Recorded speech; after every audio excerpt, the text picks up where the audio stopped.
Welcome to Sports Lab Overtime. I'm here today with Luis Rodriguez. We're talking a little college football. A lot of Gators have entered the portal today here on Monday morning, including the man behind me, number 2, DJ Lagway, will be entering the portal. Luis, this was something that I think a lot of Gator fans either expected throughout the season or at least had the possibility that he would be leaving this program. And the more we're learning, it sounds like this may not have been necessarily DJ's choice in all of this. It seems like, well, it was his choice to leave, but maybe the staff didn't exactly help keep him around, so to speak, according to some of the reporting that's come out on On3 and some of the other websites. One of the interviews with his agent said that if the initial meeting had gone better, that if they had shown more interest in keeping DJ here, that he would have been a Gator. 100%, I believe, was the quote. When you hear that, what's your thoughts on? Was this a good move or a bad move by this new staff to come in and basically tell QB1, you're not QB1 anymore, and you got to at least fight for it? And it sounds like he was okay with fighting for the position. He just wanted to be told that he had a chance to fight for the position, and it sounds like maybe that it wasn't conveyed in the best way that Buster Faulkner, the new offensive coordinator, John Summerall, the new head coach, it seems like maybe the message, according to what the DJ side of this is saying, the message was more like, well, yeah, you can stay if you want to. How you doing, Justin? Well, yeah, it's pretty surprising. I'm not gonna lie. For me, it's pretty surprising. Just to be honest with you, I had to believe in the kid still. I know that Gator Nation, what they saw in this 2025 season wasn't the best of DJ, and with the high expectations coming into this past season, let's say, a lot of people thought that he was going to take that big step, and even they put him in the Heisman conversation. Unfortunately for DJ, it wasn't his best year. And, with this new coaching staff, Billy Napier gone, Sunbelt Billy going to James Madison. And, having a new head coach in town with John Summerall, it didn't, Justin, sometimes people have their own choices and their own ways. And also, if you have a new person in town, they might not like what they see on film, or they might just have their people when it comes down to that, like they want to bring, or their schemes. Let's say you mentioned that he probably was not going to be QB1 for Summerall, but obviously he could have just you still got the talent. You were a 5-star recruit for a reason. He probably played in the best high school state when it comes down to Texas. So it's like his development, I don't think it was his issue. I think he was fixable. I think he was able, if he did the right things this upcoming off season, when it comes down to like a lot of people talking about his surgery and on the shoulder and getting reps and stuff like that. That really affect his play this season. So unfortunately, the Gators QB, pretty much the face of the Florida Gators brand on football, is gone. And now we're going to see what happens with this new head coach and also this new who they're going to bring. That's it's pretty like unknown, to be honest. Yeah, it's an interesting situation to be in. The other big story that came out this morning, also from On3, was that Florida is getting a lot of calls from agents and quarterbacks from around the country that want to come be the quarterback at the University of Florida. And to me, that screams of they knew that DJ's asking price was still very high. Let's say the number rumored around is somewhere in the $2 to $4 million neighborhood, I guess, is what a lot of people were saying. Again, I don't know. Look, in the day of the NIL, it's tough to nail down these numbers as real, not real, that kind of thing. So I won't give that too much legs, but I do think that if you look at it from a roster construction standpoint, somebody's got to get this money that's going towards this roster. And when you think about it, if you believe that DJ Lagway is a starter level quarterback, which I think a lot of people still do, you've got to allocate that money to that position. But if you think a guy like, I'm going to throw a couple names out there, the ones that they're potentially hearing, Darian Mensah from Duke, Aaron Philo, the Georgia Tech backup this year to Haynes King, and Kenny Minchie, the Notre Dame backup quarterback. If you're looking at those three names and you believe as an offensive coordinator that you can get the same level of production out of any of those three, if you're Buster Faulkner, if you think you can get the same level of production as you can from DJ Lagway, there's a good chance that any of those three is going to be cheaper than DJ Lagway. This goes back to the NFL. I'm gonna take this to the NFL real quick. And you're a San Francisco 49ers fan, so you'll appreciate this. A big part of how the 49ers were able to contend the last few years is because Brock Purdy was on the cheapest contract possible. He was the last pick of the draft. He was the cheapest contract possible, which allows you to go out and surround Brock Purdy with guys like Deebo Samuel, Brandon Ayuk. Now, granted, that hasn't worked out, but Christian McCaffrey, like, it allows you to go pay those guys. It allows you to upgrade at other positions. So let's just say you've got a guy like a Brock Purdy, a distributor, a game manager, somebody that's not considered a 5-star plus the way that DJ Lagway was. If you've got a guy like an Aaron Philo who can manage Buster Faulkner's system well, but comes at the cost of, let's just say, a quarter of what DJ cost. Let's just say to get Aaron Philo in the building, it's $500,000 to $1 million. You now have an additional potentially $3 million to play with. Who's to say you don't keep Dallas Wilson? Who's to say you don't go get Cam Coleman from Auburn, which I think they're bringing in his receiver coach to Florida?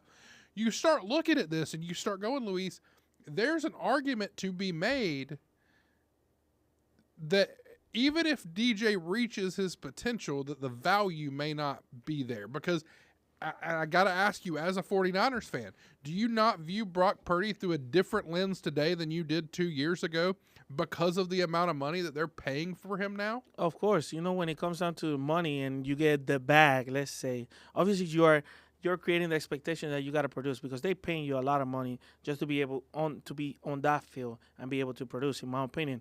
And that came out with Lagway. It's like with the first year that he had here, a lot of people thought because of what he did as a backup and then coming and then having that 5-game winning streak at the end of the year, that, okay, the kid is ready, he can be better, but it didn't happen. So it's like when they give you those kind of like monies, and I'm not going to lie, stop being kids, in my opinion, in football, in college football, college sports, when they start giving this atrocious amount of money, in my opinion, that a lot of people won't see in their lifetime to these kids that come and play football in this topic. But yes, I think it will be really beneficial for Florida because I remember Brock Purdy used to be called a game manager. So if you can get a game manager and retain a lot of the pieces that are very important, like a lot of people are really, really worried about Jaden Vaughn standing with the university and the program. Also, Dallas Wilson. You can start from zero, but it's like how long is it going to take you to start from zero and being able to just like being relevant, like I've been mentioning, like for the past like month or so, being relevant and being able to compete, but just having those type of like players that can fit a system, like Faulkner and Sombra. 100% they have an idea man of how they want to run things and stuff like that. So I feel that having just players that can run their system and run the way that they want to run the offensive schemes and stuff like that, like you mentioned, it's like, in my opinion, I still like. Man, I feel that DJ Lagway was going to be able, if he did the right things, to stay and be a solid player. But now that he's gone, you can definitely get a lot of good potential, let's say, quarterbacks that can fit the scheme that probably Sombra and Faulkner want to build here in Florida. It's a lot of names and a lot of, like, people entering the portal, Justin, in my opinion. Like, I'm pretty surprised of the amount of names I'm seeing so far. Look, and that number is only going to increase. This is just the beginning of this. I think you're going to see a lot more folks hit the portal, whether from Florida or anywhere else. Look, Dylan Raiola, the former number 1 quarterback in the country, over at Nebraska, he's entered the transfer portal. Brendan Sorsby from Cincinnati, I believe it is, He's entered the portal, and he may end up in the NFL draft. But if he doesn't enter the NFL draft, he's going to be a hot commodity within the transfer portal. There's plenty of big names that are going to hit the portal over the next few months. And you also have to understand that there are playoff teams right now that will have a lot of folks enter the portal soon too, that won't maybe are not getting announced yet because you're waiting until your season concludes. But there's going to be guys I assume Kawan Lacey from an Ole Miss, and probably a lot more people from Ole Miss are going to enter that portal at the end of the season because Lane Kiffin's left.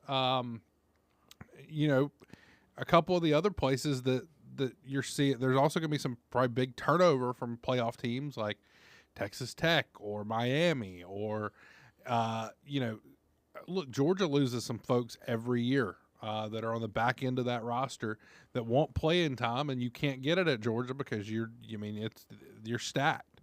And so it's an interesting time of college football.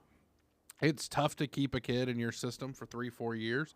That's why the portal is so important now, which is why, like, I know you mentioned that it might be tough for them to stay relevant losing all these players, but I would argue that the portal allows them to go get other players out of the portal that allows them to be relevant quicker. So I think that even losing, let's just say you lose DJ Lagway, if you were going to have to pay DJ Lagway $4 million, and again, that don't know how true that number is. I can't speak, but just from helping understand this from a math perspective, it doesn't matter what the number is. If you can save $4 million on DJ Lagway, then you've got $4 million more to spend now. Is there a chance you can go get Aaron Philo for a few $100,000 or even $1 million? You pay another $1 million to go get a wide receiver. You pay another to go get some offensive line help. I mean, Luis, you start to look at it and you can start to build out a roster that's not so one player dependent. Because truth be told, this roster was really solid this year, but it all depended on whether DJ Lagway was good enough to lead them, and he wasn't. He just wasn't. I think that, but look, some of that may be that the coaching staff he played under did not put him in positions to be successful. I also think there was a lot of injury stuff going on behind the scenes. I heard the shoulder surgery storyline that he probably should have went and got it, didn't. Thought he could play into shape. That didn't necessarily happen. But you can't be so dependent on one player. Or if you are, you have to have somebody that you can depend on that has a good floor. And DJ Lagway's floor, we saw this year, is 5 interceptions in a game. We had another game where he threw 3. His floor is ridiculously low. Now, granted, his ceiling is very, very high. Like, he is a guy that if he goes to a good program, develops, starts to show that he can be a quarterback one again, looks like the next coming of, I don't know, a Cam Newton or something. Oh, my God. I'm just saying, if he's got the physical tools to be that, it's just a matter of him doing it. And so if he goes somewhere and he's able to pull that kind of thing off, he's somebody that could go very, very high in the NFL draft. That is his ceiling. Absolute ceiling is he could be a superstar in the NFL. But his floor is ridiculously low. In my opinion, you look at it, and maybe I'm wrong on this kid. I could be completely missing the boat on this. I think Fernando Mendoza's ceiling is a solid to decent NFL quarterback. I don't think he's a superstar. He may prove me wrong. He may end up being a superstar in the NFL, but I don't see it. But his floor is also that of a really high-end backup quarterback in the NFL. The gap between his best and his worst is not that far off. And so if you've got a NFL team looking at Fernando Mendoza, I think there's an argument to be made. I won't say he's bust proof, but it's close enough. Well, DJ Lagway is not bust proof in the least. And so if you can get a guy like a Fernando Mendoza who at the college level can be a superstar that at the next level may not be superstar level but is really good, I think you have to go after somebody like that. And maybe that's an Aaron Philo or a Mensa who, in the NFL, maybe they're a second or third round pick. Yeah. DJ Lagway has the ceiling of a first round pick, but the floor is he doesn't get drafted at all. Or he's a 7th round pick because somebody takes a shot on his athleticism. But somebody like Philo, who is maybe not the sexier name, but maybe he comes in and he can be a game manager. Or, I've seen some throws from him. The arm talent's there. He's got it. And he knows how to run Buster Faulkner's system. There is some level of comfort when you can insert a guy that knows your system for year one. And I think that's what a lot of coaches are going nowadays. At the end of the day, you're just trying to build around and put the pieces together, like running backs, receivers. Also very important that Florida needs to improve that offensive line with all those guards. And now Jake Slaughter probably going to the draft.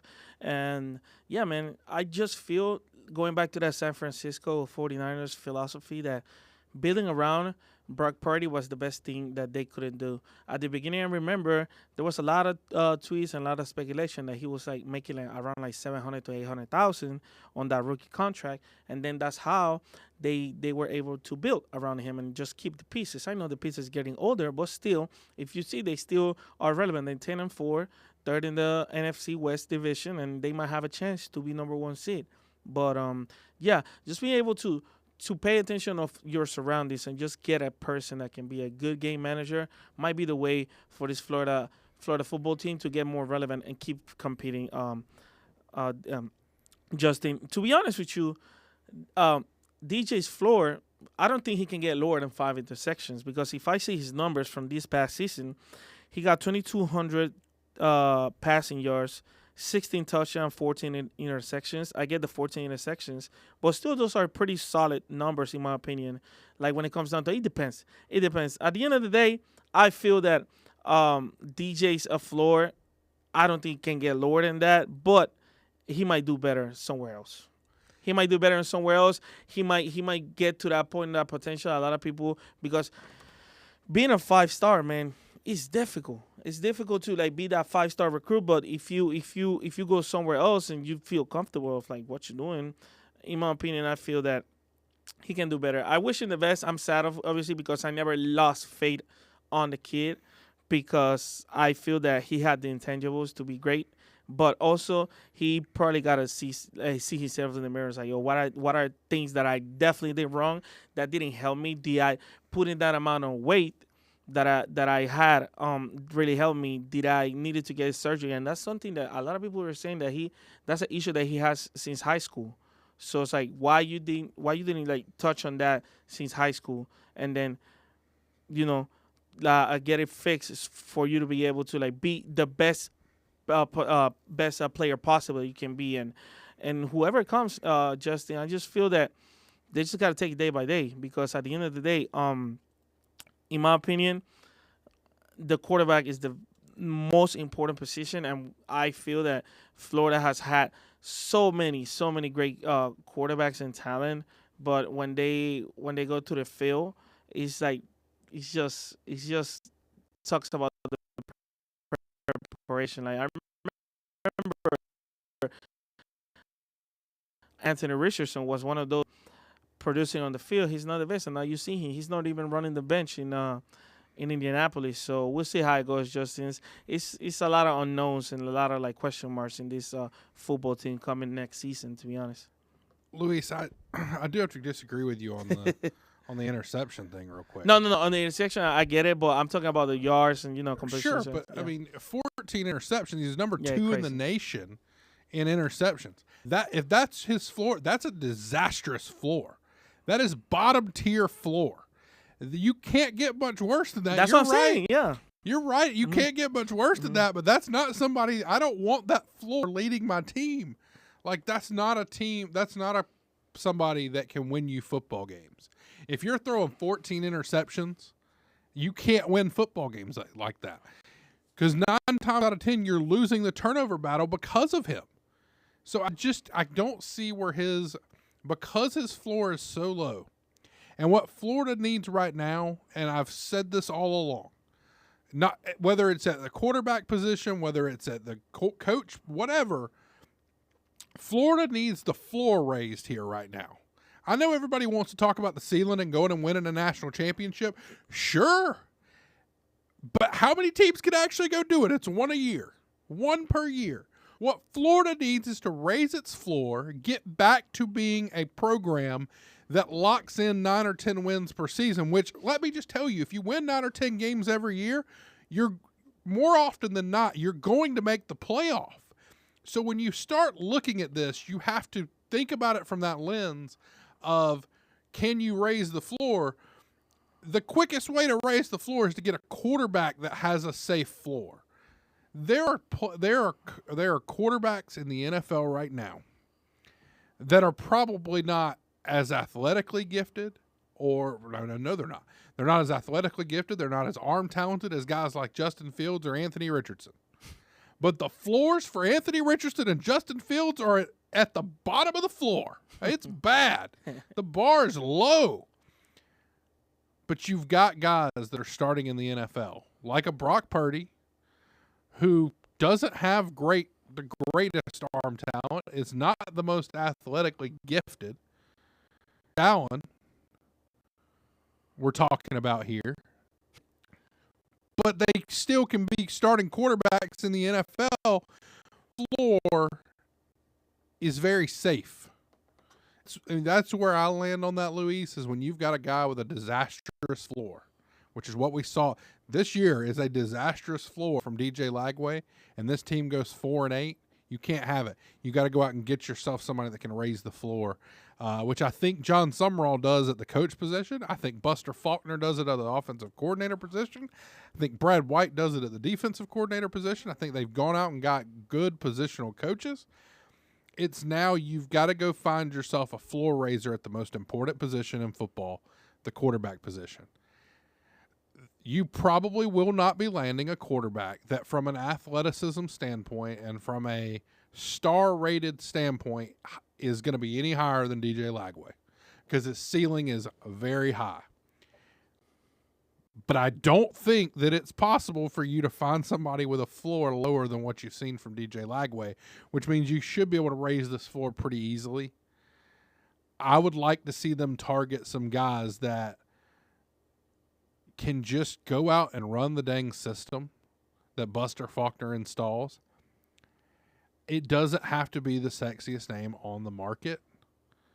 It just needs to be somebody that can win you football games, set the standard, get yourself in a position of winning 9 or 10 games, and then you've got guys. Look, Will Griffin is coming in behind whoever it is. Tramel Jones is still on this roster.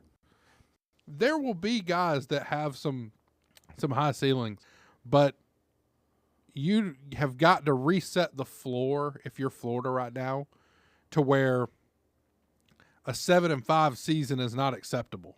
But that's what kept Billy Napier's job, right, Luis? Yeah, that's what kept Billy Napier's job. Like, just the record, and he was on games. I'm not gonna lie, he kept Florida in some games, but also, like you just mentioned, just that can run the system. At the end of the day, like I just said, I think getting quarterbacks that can be game managers, game managers. See in the NFL, Daniel Jones is one of those. He got the pieces around. He got hurt, but he had the pieces around for Indianapolis to be successful as they got to this point of the season.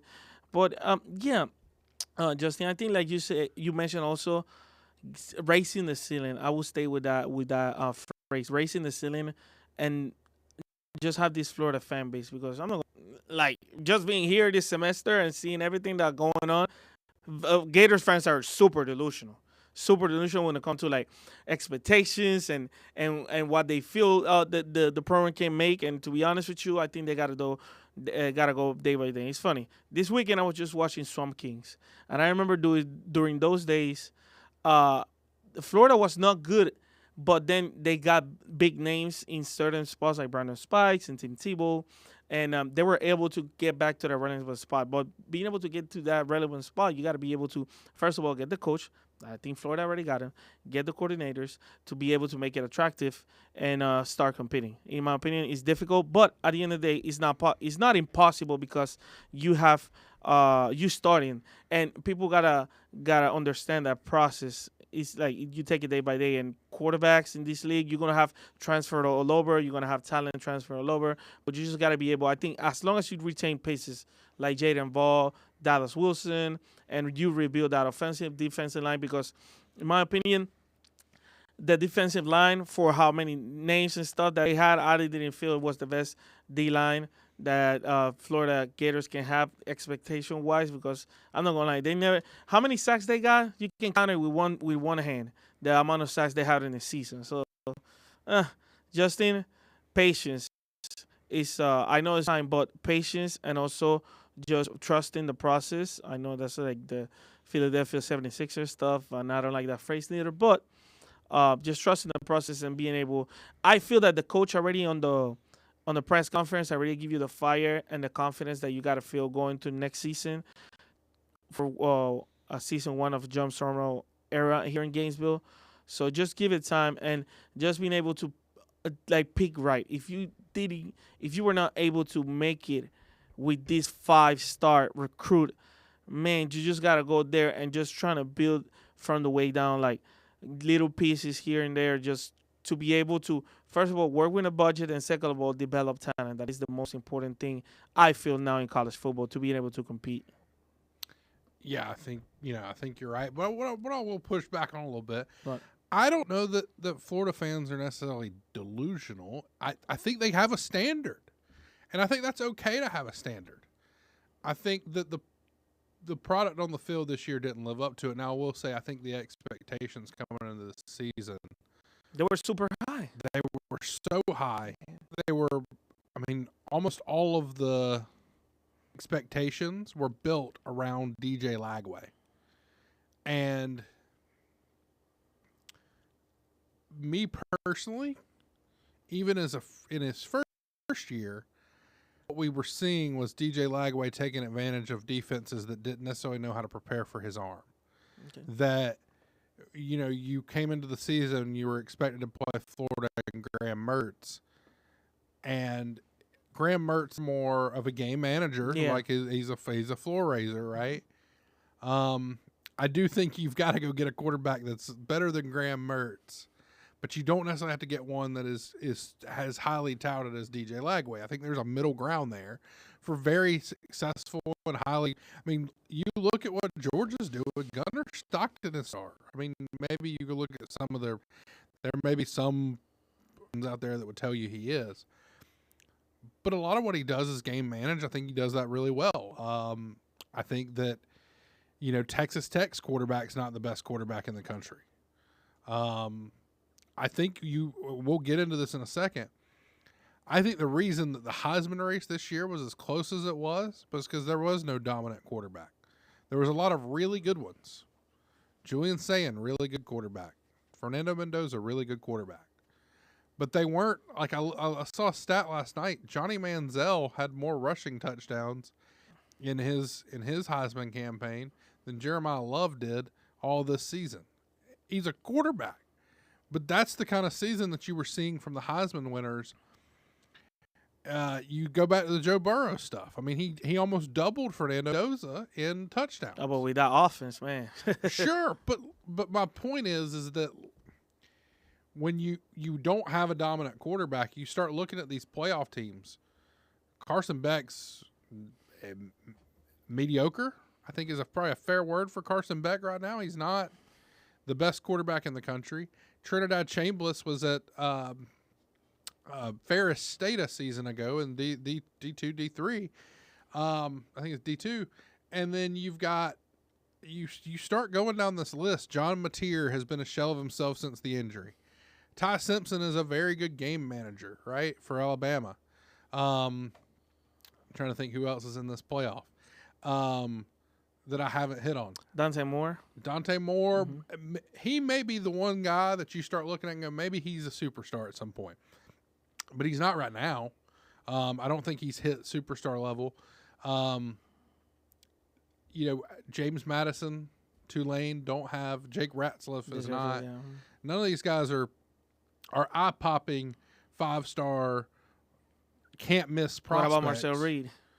Marcel Reed, I'm not as high on Marcel Reed as a lot of people, but I see it. I see what, At the college level especially, he's the one guy I would say that in this playoff system. But when he has a bad day, his floor is extremely low. We've seen that with how he played against Texas and, frankly, how they started against South Carolina. But you start looking at it, these playoff teams are not built around a can't-miss prospect at quarterback. They're built around guys that don't turn the ball over a ton, that win you football games by not making a ton of mistakes. And I think that's something that DJ Lagway lost you a lot of games this year because he couldn't he turned the ball over a lot. And so a lot of those expectations that you were talking about before the season are directly connected to what DJ Lagway could do, Luis. And in my opinion, when you start thinking from that perspective, it was very easy to see the pitfalls, especially with this schedule. I thought that we were probably being a little bit too high on Florida to coming into the season. I thought they were a dark horse playoff team if everything went right. What we saw on the field this year is nothing went right. And so when you think about it from that perspective, it's really hard for me to blame the fans because I think, you got caught up in a generational talent at quarterback from what you were told you were going to get. You didn't know that the practice stuff was going to be an issue. You didn't know he was going to be out of shape. You didn't know that his injury was far worse than we realized, and that really wouldn't get better until towards the end of the season. And by that point, your season's already over. You fired your coach. But I'll say this. I'm not out on DJ Lagway because I think he has all the physical tools to go be a great quarterback somewhere. And it's going to burn some Florida fans up if this kid goes to a Baylor or an LSU or a Miami or wherever and he tears it up because, frankly, when I said he still has a very high ceiling. He could easily go and do it somewhere else, especially if he gets the right coaching. Because here's the thing, DJ Lagway's attitude has never shifted, in my opinion. This kid, he seems to be, from what I've gathered, he seems to be a pretty good kid with a good head on his shoulders that really does want to work to get better. And I think that, to me, is the hardest part of all of this, is that he's a good kid, and he got beat up a lot this year by the fan base. And some of it was fair criticism. 14 interceptions, you deserve the criticism, especially when you're the highest paid player on the roster, especially when your NIL valuation is almost $4 million. I think it was at 3.9 somewhere in there to start the season. You had deals coming down the pipe in the middle of the season from Red Bull. It's hard not to, as a fan base, go, is he more worried about Red Bull and Chipotle than he is leading my team? I get it. But I think he's a good kid. He'll land somewhere for him that'll be good. I genuinely believe that DJ Lagway entering the portal, no matter how it turns out for everybody involved in a year, because hindsight's always 20/20. In a year, we'll look back, he may be lifting a Heisman Trophy and everybody at Florida's angry as can be. Mm-hmm. And because he's doing it for another team. But I genuinely believe in this moment, on December 15th, 2025, at whatever time it is, I genuinely believe, Luis, that this was the best outcome for everyone involved. I think DJ Lagway needed a reset, and I think Florida needs a reset at the quarterback position.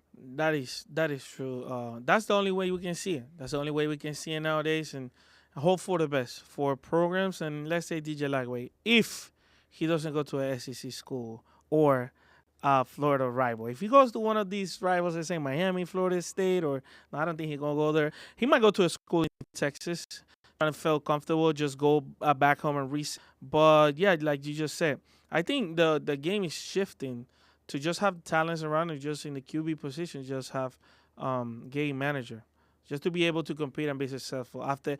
After you get to that point of, okay, now we got all the pieces together, now we can go out there and get the big name on quarterback. You see it, you just mentioned in the college football playoffs, who looks attractive, who looks like, oh my God, this is the next big thing on quarterback. I just feel that they have solid numbers, and a lot of people underestimate the talent or the quarterbacks in this in the playoffs. We'll see how it goes, but for DJ, hope for the best. And to be honest, DJ, I really hope for the best because I was one of the believers. I was one of those delusional people. I'm not gonna lie, that said that Florida was gonna go 10-2 this season, and you see how it happened. So nothing but the best. Don't go to an SEC rival, to be honest.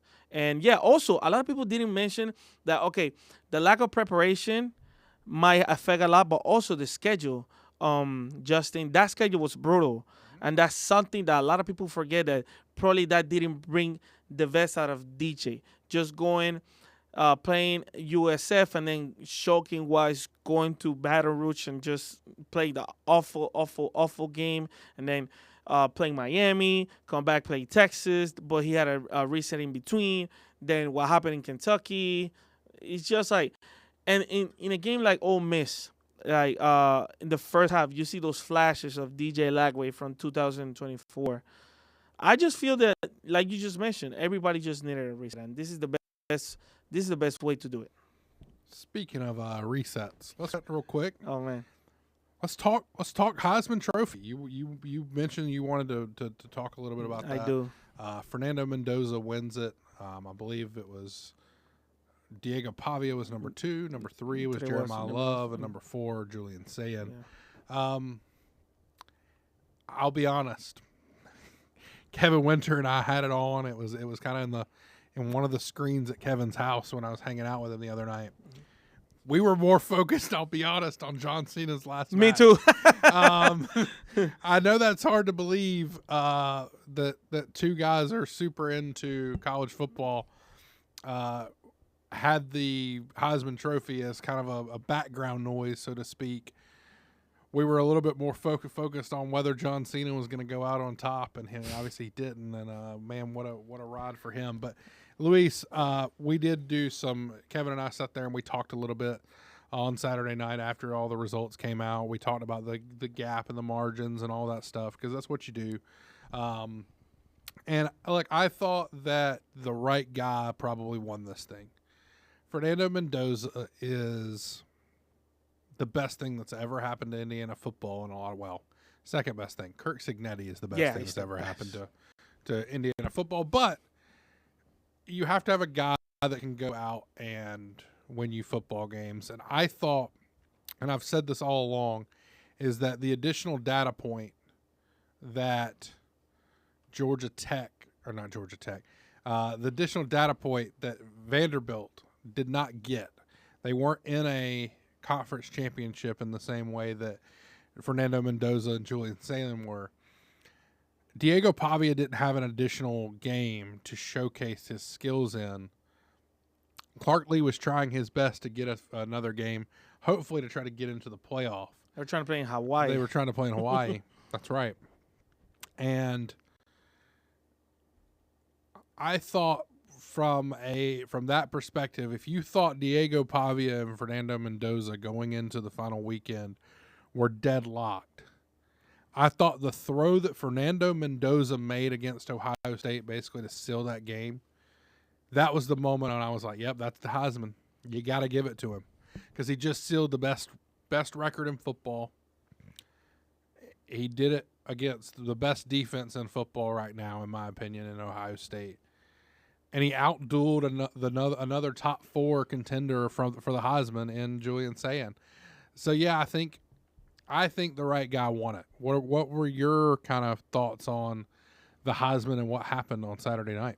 To be honest, Justin,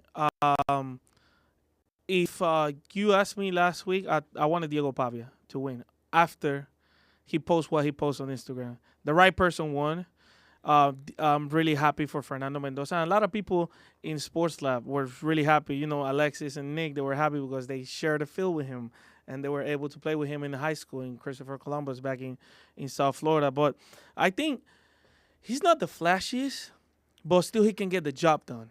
He can get the job done, and he was a really good leader. I like all the interviews that he posts and that people post about him and all his character, and also how he rattled against everybody, and just having Kirk Cignetti, probably the modern day Nick Saban, in as your coach helps you a lot. He finished the season with almost 3,000 yards, 2,980, 33 touchdowns, and 6 intersections. Those are super pretty solid numbers. I know it's not the same as other Heisman winners that have put some crazy numbers like Baker or Johnny Manziel or like other quarterbacks that had like won the Heisman. But still, I feel that the kid was the right person to win it. I thought Diego Pavia had a pretty cool season in just having an SEC and being able to just put Vanderbilt in the map. But I'm gonna tell something to Diego Pavia. I don't know if you're watching or not, but what you did, man, was really disrespectful. In my opinion, you don't post stuff like that. You just go out there and take it like a man to the chin. What you did and doing it to another Hispanic just speaks volumes of how sometimes people nowadays are just like, okay, you know what? I didn't want it, and guess what? It is what it is. Sometimes you just be the better man and just congratulate and be happy for another Hispanic to win it. But now, whatever you did that like against Fernando and just say F the committee or F the voters and stuff like that, that was pretty like shameless. And the right person won it. I hope that you have a good career, but still, it talks a lot about your character, and it's kind of sad because Hispanics in this community in the United States should be better and support each other. But what you did was shameless, and to be honest with you, I really, really, really hope that you do good. But still, man, it takes a lot of like courage and big ego to do what you did. And it's pretty sad, Justin, because I thought that he was electrifying. I even called him Mini Team Tebow in Sports Lab. And a lot of people might say, like, oh, this and that. But at the end of the day, I think being able to be a part of the most exclusive fraternity in college football, that is the Heisman winner, it's not only got to, like, show it in the field, but also have a good character. I think Julian Sayin did good. He had a great season, but also being part of the best team in the nation. It talks a lot of, he might be carried by the defense or the talent around him, but I still think that the kid was good. He went to Alabama, and Nick Saban didn't play him, so it's like, if you go to those big schools like you mentioned, like Georgia, that sometimes they, like the third string, got to transfer because they cannot find time for him to play. It might be good somewhere else, and you see what happened in Ohio State. He was good, and also Jeremiah Love, really cool running back and really versatile. I think he also had a chance, but because of Notre Dame chances and everything that happened, not making the college football players probably just drop. And also, like, you see it, like, offense are run by the quarterbacks, and that's the most attractive position in the field. So I'm happy for Fernando. I'm pretty sad for what Diego Pavia said, but still, like you just mentioned, the right person won. Saturday we saw it with Cinetti, his parents, and also talking in Spanish to her grandmas and his grandpa and grandma. It's a pretty cool moment that I know he won't forget. And now I'm pulling for Indiana to win it. I had Ohio State winning it all, and I still like have him, but I really want Indiana to make it farther in these playoffs and being able to just compete and make it relevant, because like I've been mentioning too, Indiana was not a football school, and now you see it. They used to be a basketball school, and now it's like, as long as you have the boosters and you have the talent and you have the coaches and everything, you can turn it around. And I'm really happy for Fernando. You see a great story from Cuban parents, and then transferring to Cal, and then, well, he was not I think he wasn't even recruit. He went to Cal, and then he transferred to Indiana, and you see it is spectacular, Justin. I really, really love the story. Yeah, and look, I actually thought that the gap between the two was going to be much closer. Yeah. Fernando ran away with it, and he won every region. He swept all the regions. In fact, he beat him in the South with 396 points to 321. And look, if I had to go based on looking at this order, I get it. I think a lot of people thought Jeremiah Love was the best player in college football this year. My argument was, and maybe this is not fair because it doesn't necessarily, I know you don't carry this year to year, but I just have a hard time giving the Heisman to a guy that got it wasn't half as good as Ginty a year ago. Mm-hmm. I thought Ashton Jeanty probably should have won the Heisman last year. Mm-hmm. I was on the Ashton Jeanty train because I thought that while Travis Hunter is an exceptional talent, I saw him play in one of his last high school games. It might have been his last high school game live in person when I was covering it up in Georgia. He is spectacular. I do not want to take away from Travis Hunter at all. He is phenomenal. And what he did a season ago is unbelievable. But there were games, Luis, where he had no impact on the game at all. Like there were games where Travis Hunter was a mediocre wide receiver, not even a non-existent wide receiver. Man, playing two sides of the football also like plays a part. I feel sure, but there were games where he didn't play great at corner either. So I mean, it's just one of those things where the novelty of playing both sides, I think, we all got caught up in it. And so for Jeremiah Love to have to follow that, what Jeanty did a season ago, and Jeanty didn't do enough to win it according to the voters. It's tough for me to look at the voters and be okay with them going and giving Jeremiah Love that a season ago or this season. So I do think that the right guy won it. Fernando Mendoza, again, that one throw at the Ohio State. It wasn't just that one. If you go back to the Penn State game, one. That was a Heisman moment. But overall, and this is what I was talking about earlier when we were talking about quarterbacks this season, overall, it was a down year for the top, the Heisman in general. There wasn't a runaway candidate. Like I said earlier, Joe Burrow put up basically double Fernando Mendoza's stats in his Heisman season. That's not a knock at Fernando Mendoza to some degree. I mean, I think it's Joe Burrow had the most incredible season of all time. But I do think that it was a down season for the Heisman. I do think that there was a little waning interest in this because, frankly, there wasn't a singular player to me this year that stood out. I thought what Jeanty did a season ago, we were seeing stuff that we hadn't seen in a very long time at the running back spot. He was chasing some Barry Sanders level records, and when you're doing that, that's you're having a good season. I'll run down the full list, the top 10. Number 10 was Haynes King, great quarterback at Georgia Tech, but again, he was their whole offense to some degree, and he was solid, but they didn't win enough games. They didn't make it into the ACC championship, and obviously they didn't make it into the playoff. Caleb Downs, interesting to see a safety make it on here, but I saw that he got a couple first-place votes. Yeah, randomly. He's pretty essential for Ohio State defense. He is. Phenomenal player. Played at Alabama, really good player. Trinidad Chambliss from Ole Miss. Look, is that not one of the coolest stories? Hell yeah. To see a D2 kid go from D2 and then end up as number 8 in the Heisman voting. Just a tremendous story. And I think had he put up a little bit more electric numbers, if Ole Miss beats Georgia and he has a Heisman monster game, I think you start looking at Trinidad as somebody that maybe makes a run at this. But I think also you have to go back to early on in the season. I don't know how much you could, Charlie Weiss and Lane Kiffin could trust this kid to run their offense because he was a D2 kid, and it did take them a little while to get comfortable when he started to pad some stats. Number 7, Gunnar Stockton. Again, I'm very similar with him as I am as like a Trinidad Chambliss because I look at him and go, the stats aren't necessarily eye-popping, but he had some great moments. He did a lot of good things. Maybe if they destroy Alabama in the first game, Athens, if he has a monster game there, we start talking about him as leading an undefeated Georgia team.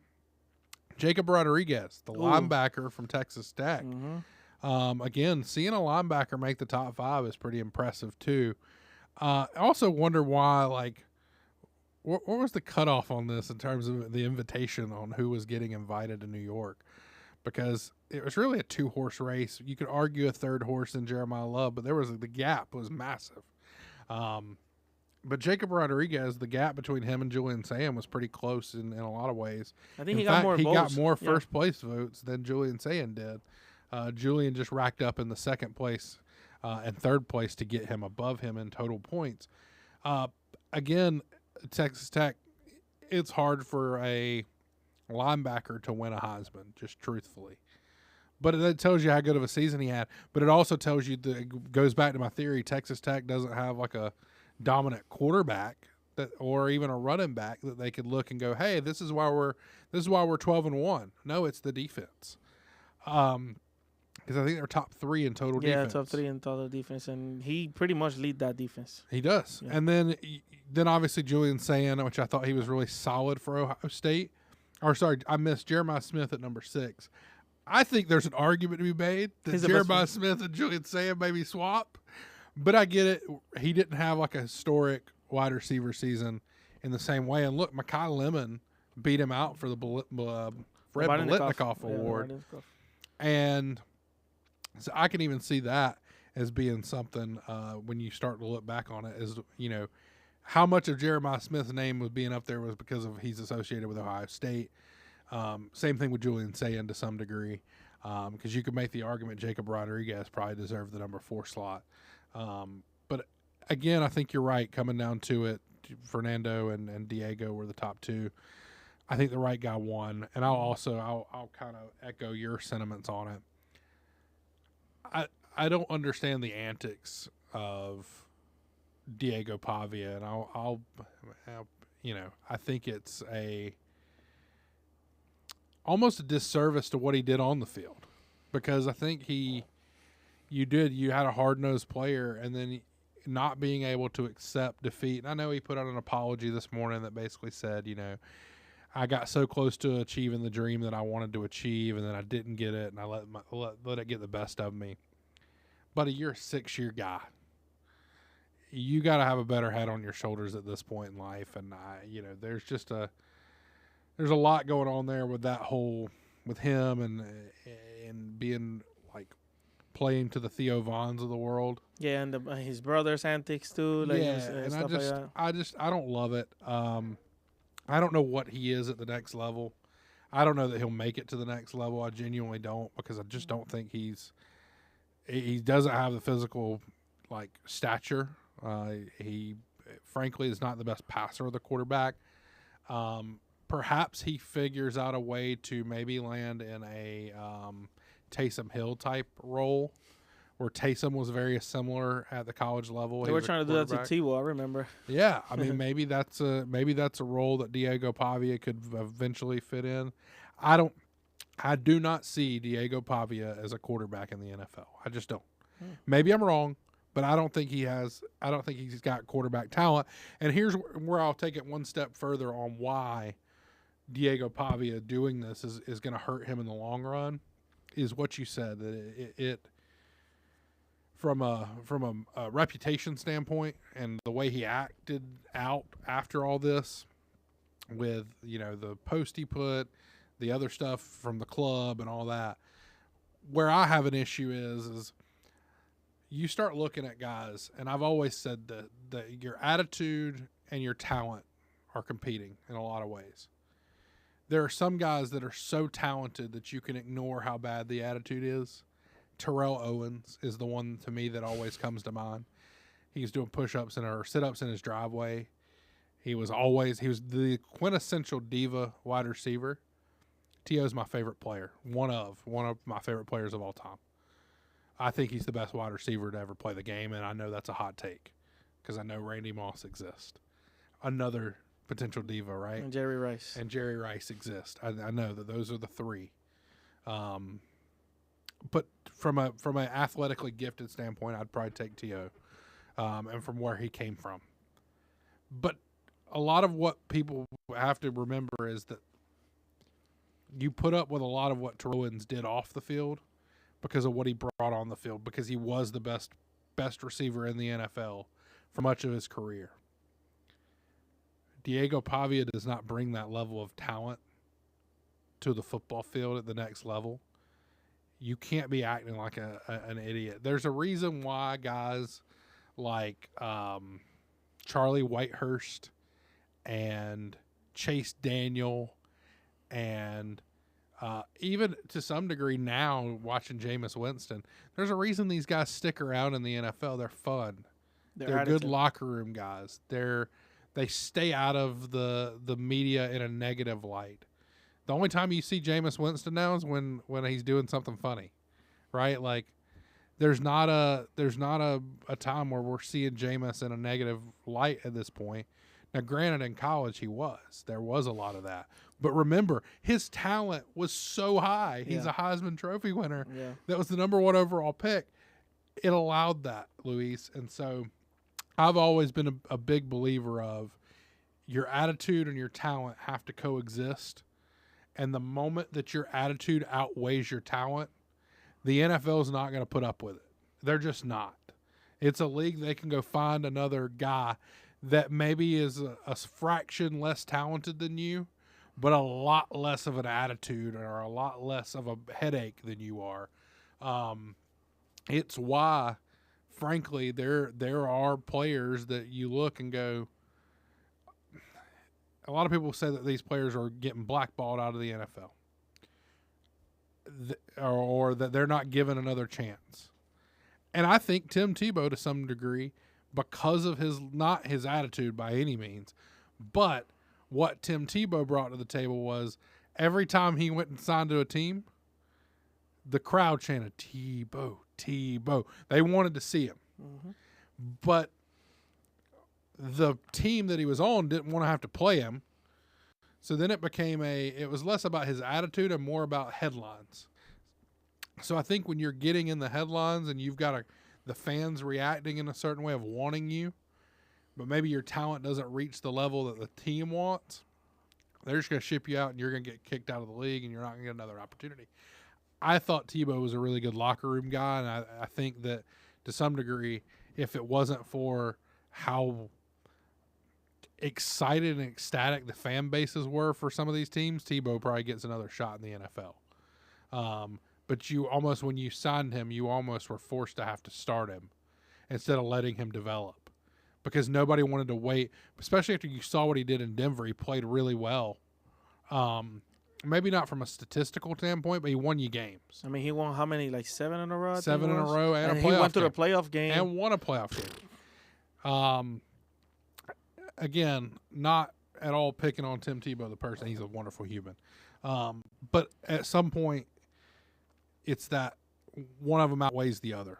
Yeah, definitely. Sometimes, and that's funny, Justin. That's something that this summer and during the semester, I went to a couple trips, to different companies and stuff that, when you get out of here, you're trying to get a job in the industry. And at the end of the day, they were emphasizing a lot on soft skills and what you can do as a team player, that exactly what you can do, let's say, in front of a camera or producing stuff like that, because that's what people are looking now. And I feel that GMs and owners and everybody's just looking nowadays. They are looking for people that can actually be a team player. And I feel that Diego Pavia really hurt himself with all his antics and everything that he's past weekend, because at the end of the day, if he had a slightly chance, like you just mentioned, of making an NFL team, let's say, not because of his talent, but let's say he can be a leader, he's throwing it out the window.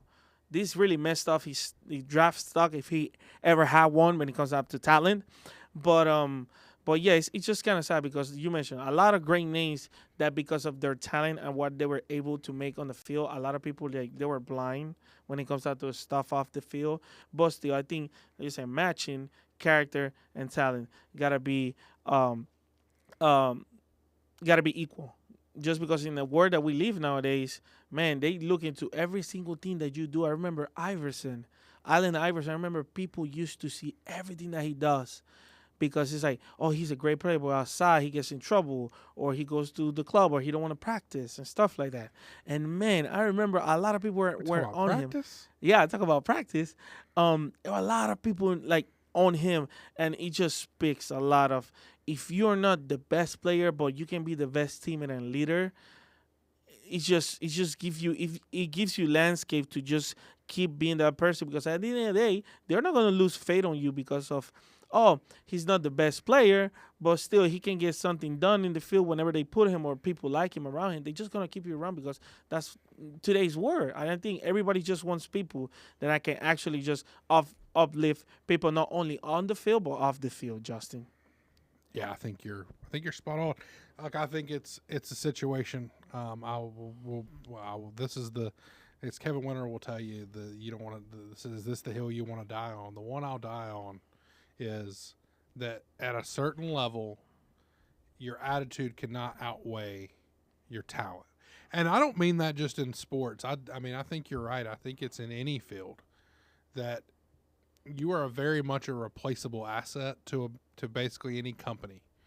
But if you come in, you have a good attitude, you're a good leader, and you're easy to work with, you get to stick around a lot longer, no matter what that field is, than if you come in and you're a headache, you're always complaining, you don't accept criticism well, you don't accept defeat well.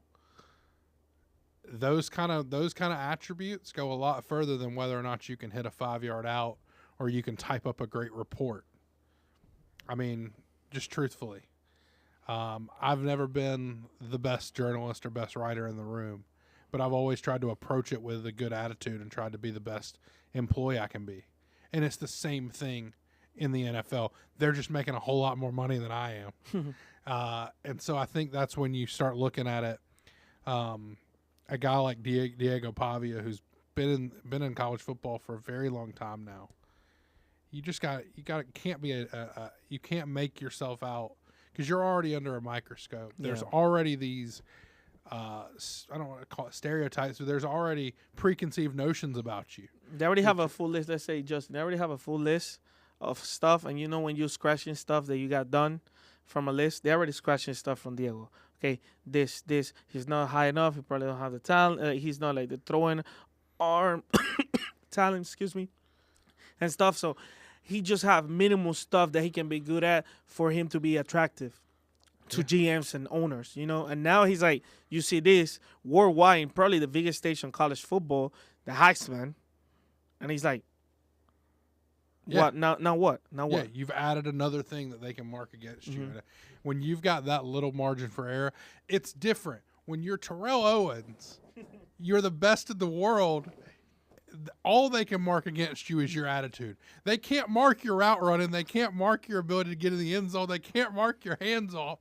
You've got the best of the best. Randy Moss is the best of the best. Yeah. I mean, Justin, T.O.D., he didn't play the Super Bowl with like a broken leg or something? Yeah. Look at that.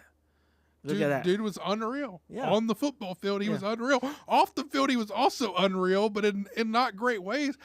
But the moment that his attitude outweighed his talent, and eventually that did happen 14 or so seasons into his NFL career, he didn't get another opportunity. He was done. Yeah. I think he played for the Bengals and the Bills to end his career. Yeah, the Bengals with 8-5, I remember that. Yeah. Yeah. But again, he doesn't get to hang around because eventually his talent started to fall off, but his attitude stayed exactly where it was. Another name, man. I'm not going to lie, now that you brought to my mind, AV, Antonio Brown. Yeah. Monster being a receiver. Monster. I saw him in Tampa when they won the Super Bowl and in New England for a couple games, and also when he was in Pittsburgh. People thought that he was going to be an MVP. That season at Pittsburgh, were competing, and they almost made it all the way to the AFC Championship game. But yeah, like you just mentioned, at the end of the day, if your attitude outweighs and it's more relevant than what you do on the field, it's just gonna hurt you big time. It's just gonna hurt you big time. They're just gonna bring it out over and over again. Another thing, I remember, and I have a discrepancy when it comes down to that, just because of how the person has been, but. In MMA, John Jones, everybody considers him the greatest of all time, but everything that he did off the field puts weight on what he had, on his character and everything. That's why people put him in a shell of a doubt, let's say. So yeah. But Luis, I appreciate you joining me here on Sports Lab Overtime.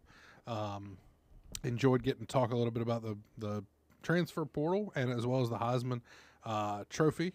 And so I appreciate you.